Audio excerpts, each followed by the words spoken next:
Hi there, I'm Linda and this is Hutton's Valley Permaculture. My permaculture group is holding a composting workshop where we're going to build a compost pile that's 2 cubic metres for a local community garden. Now 2 cubic metres is at least double one of my compost piles, and it's an enormous amount of material that has to be collected that we're going to take along with us. Today I'm going to wander around the property and see what I've got that I can contribute to this enormous pile, and I thought I'd take you along with me. Then I'll show you how I go about harvesting all of these ingredients, and finally I'll talk to you about the greens and the browns and what it all means and what would make great proportions to go into your compost pile. So come along with me and we'll have a look.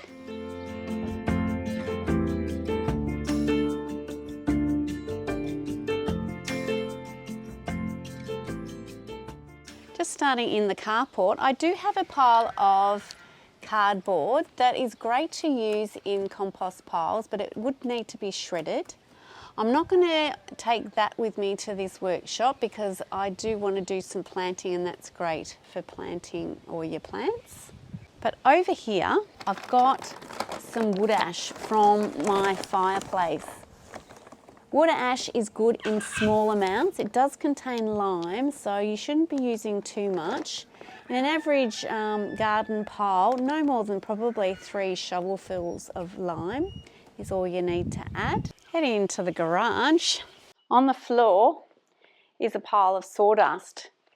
Now sawdust is very high carbon, so you'd only need to add a little bit to your pile.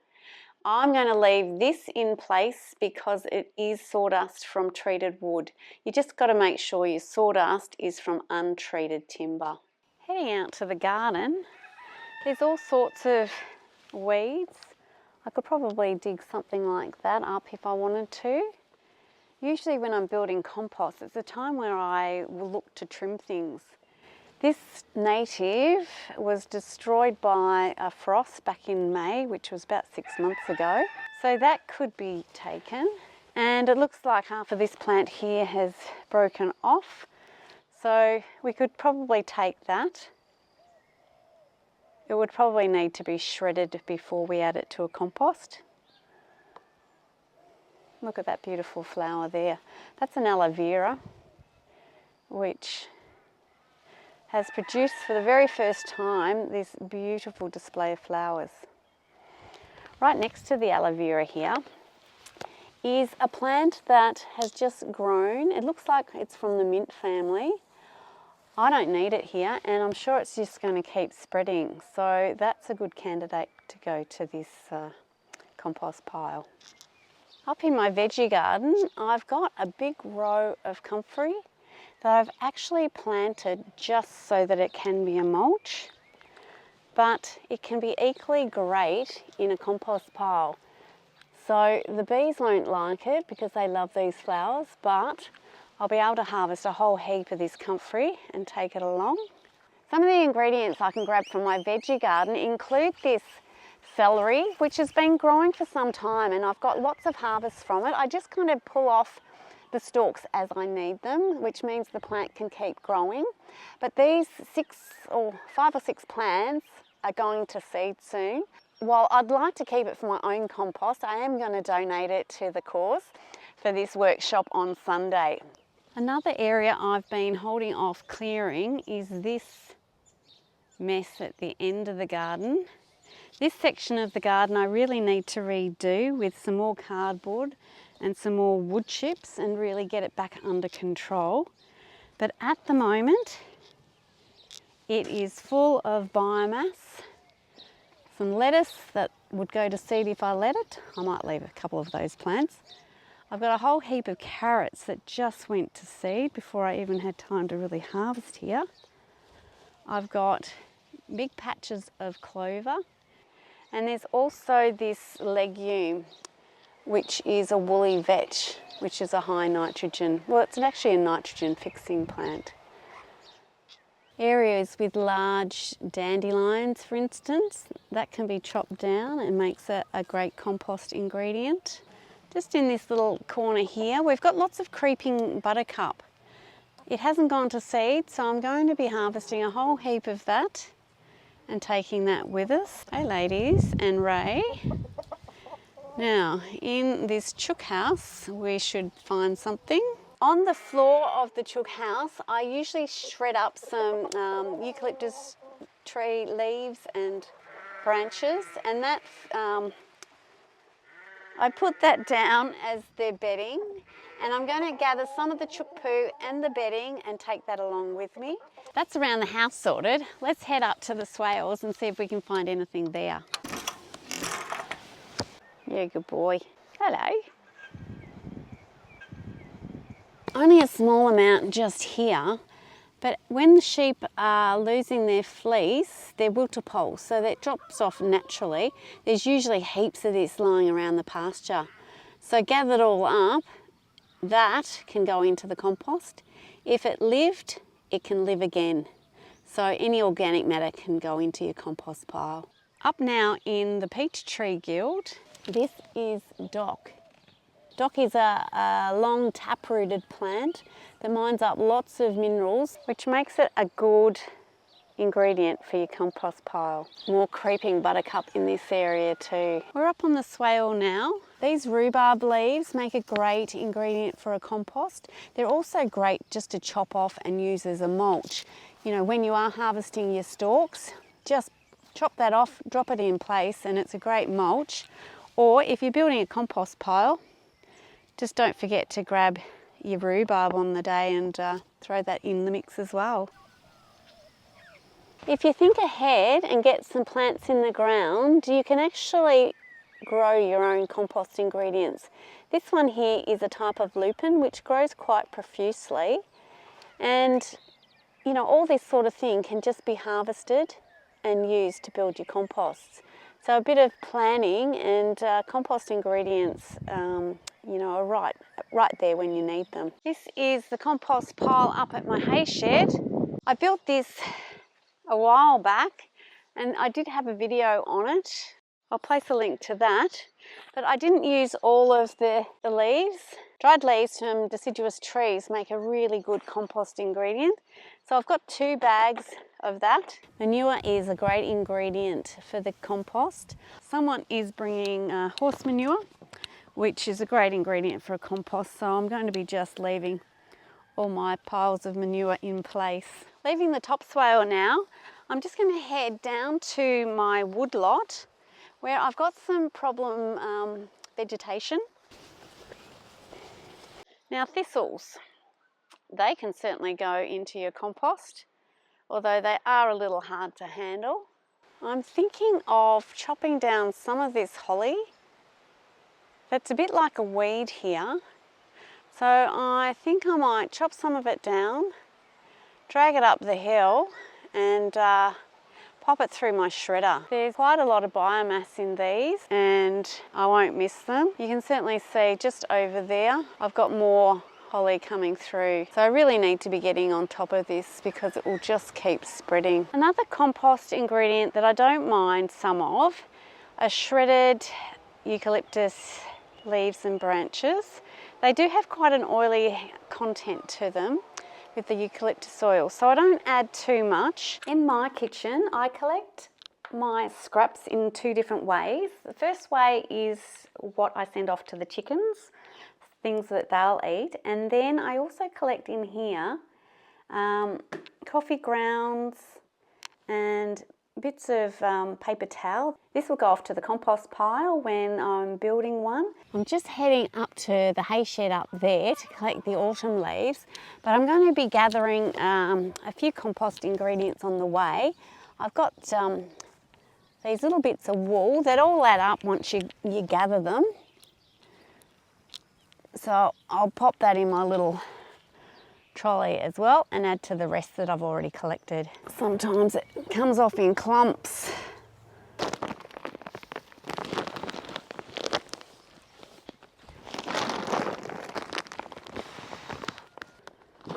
Okay, we can take that back to the carport now. I never planted this plant here, it's just decided to arrive, so I'm just going to cut that out because I don't care if it's here or not.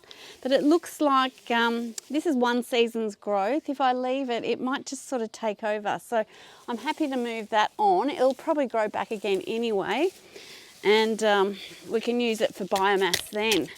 So I'm just getting that out.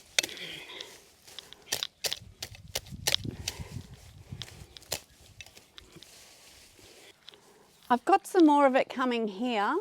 It's got a lovely purple flower, but I'm just going to move it on.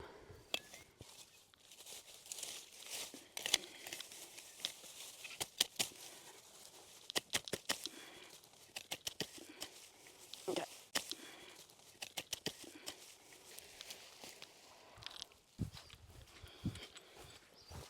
I don't need to bag up this material just yet, but I'm in gathering phase. It's important when you're building a compost to gather up all your ingredients and then build your compost sort of in one go if you can, which is ideal. In the meantime, with something like the nitrogen containing ingredients, you don't want to bag them up because they can start to decompose and release that nitrogen fairly quickly. But if you leave them in a layer like this, they might dry down a little and wilt, but it preserves the nitrogen, so it's still there to add to your compost when you need it.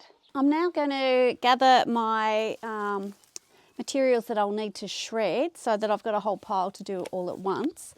But basically, if you've got a high carbon material, the best thing to do is shred it so that the surface area is larger and there's more area for the microorganisms to work on. This one too was just wiped out by the frost, which was quite severe for this area. Fairly sad. I'll have to put something else in here.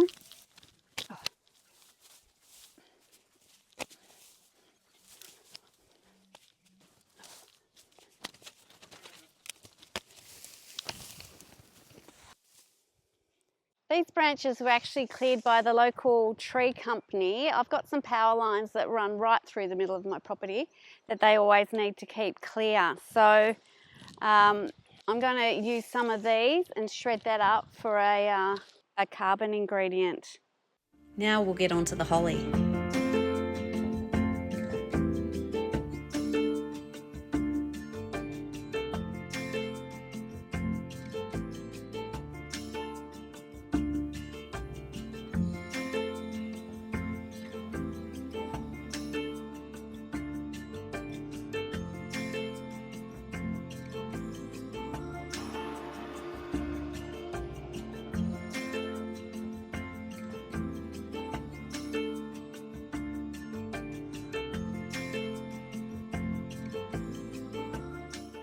Now this is the chicken bedding. It's got, you know, lots of chook poo in it, but it's also got the bedding material. So there's hay in there from one coop, and I've used wood chips or shredded leaves and branches for the other coop. So there's quite a mix of ingredients there. I'm going to grab a pile of dock.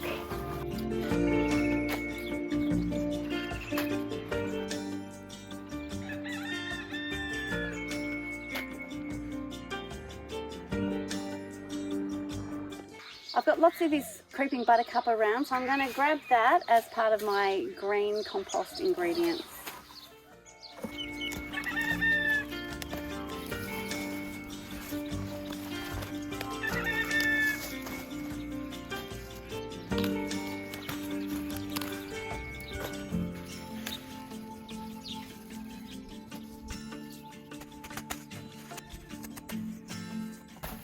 Early spring, if there's a bit of capeweed around, grab that. It's yet to go to seed, so it's fine in a static pile.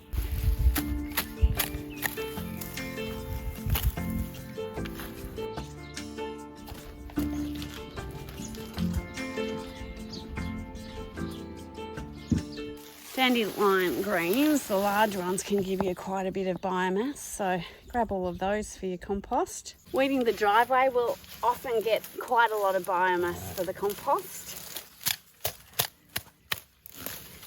Just be careful with your sickle not to blunt it.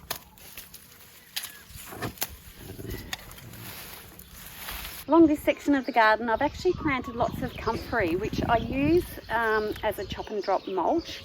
I'll leave a link to a video showing that, but it's a really great ingredient in a compost as well. It's the sort of ingredient that you want to just chop last thing before you build your compost pile, because it is very high nitrogen, and the nitrogen will break down and be released really quickly. So you want to do this as fresh as possible.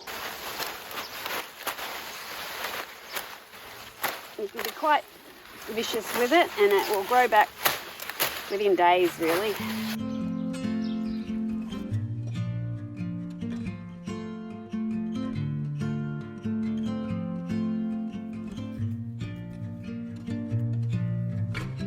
Plenty of biomass there.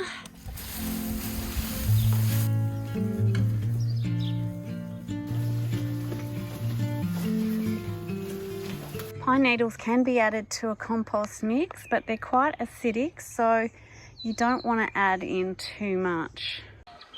If you're struggling for compost ingredients, just have a look around your local environment. This is just near my letterboxes, and it's all just sort of a weedy area, but it could be harvested for compost ingredient and it will just go straight back again. So just kind of look outside your little boundary and you'll find lots of resources. Finally, I've got all the ingredients ready for this composting workshop that I'm doing on the weekend, except for a bit more green. I'm going to harvest it just before I go. Basically, all of this is food for organisms that are in the compost. So we need to have a ratio of carbon to nitrogen of about 25 to 30 to 1 to keep these guys happy. I've lined up my ingredients from high carbon down this end to high nitrogen down the other end. The carbons, which you'll see down this end, is important for these organisms for energy, while the nitrogen is used for protein production. So if we use a mix of green and brown ingredients with various ratios, we can achieve 25 to 1. Let's have a look at what I've got here and what approximate ratios they are. A high carbon ingredient is what they call a brown ingredient, and a high nitrogen ingredient is what they call green. Now, it's not a hard and fast rule because you'll get variations like the coffee grounds, which are a nitrogen source. And then, you look at the wood ash. What is that? So that is actually a nitrogen. What I've decided while researching these ratios is that there is a huge variation assigned to different ingredients, and this can depend on how old or fresh they are, and the numbers vary according to where you actually look the value up. The ratio for hay, for instance, varied from 25 to 1, which is a high nitrogen value, to 75 to 1, which is high carbon. Age of grass at cutting, how old the hay is, can change the amount of nitrogen present. So it's hard to know how to assign it. I prefer to consider it around 25 to 1. Fresh grass clipping is 20 to 1. Now you can see this ingredient here is a shredded tree, but it's got lots of green. So the age of your ingredients is important. This here is also shredded branches and leaves, but the branch had dried off. So a lot of the nitrogen had been released from that. Then we've got our old autumn leaves. So I've read different things that varies from 120 to 1 to 60 to 1. So, these things are quite variable. So I wouldn't worry about it too much. We've got pine needles here, which are quite acidic and should only be used in small amounts in the pile. That I've found, is quite high in carbon. It's an 80 to 1 ingredient. These ingredients here I've just put in the middle because I couldn't find exactly what these were in respect to carbon and nitrogen. So really, when you're building your compost pile, if you've got a general idea of what's your brown and what's your green, and then stick to a ratio of building your pile. I like to use thirds, a third high carbon, a third high nitrogen, and then I'll do a third just manure on its own. If you don't have a manure source, Use 1/4 browns and 3/4 of fresh greens. I think one of the important things to really think about when building a compost is diversity in your ingredients. I don't have just 3 or 4 different ingredients. I've got quite a range of different ingredients because that adds a whole different range of nutrients. You know, you'll get a whole lot of different nutrients in this wool as opposed to, you know, all these tree clippings. And same with your nitrogen source, just get a varied amount. You've got your dock and your tap-rooted plants, which drag up a lot of minerals from the soil. So adding those into the compost also, you know, it just increases your range of nutrients. And not only does it increase your nutrients, by adding in a diverse amount of ingredients, it actually increases your biodiversity of your microorganisms, which is really important too, because they're the ones that are doing the job. So a great diversity of ingredients means you are really making a quality compost at the end. So just think variety. If you do have some unknowns like I've got here, keep them to a minimum. Or if you do have some ingredients that are known to be difficult to compost, also keep those to a minimum too. I hope you've enjoyed today's video and have learnt something from it. If you have, please let me know down in the comments. Thank you so much for watching, and bye for now.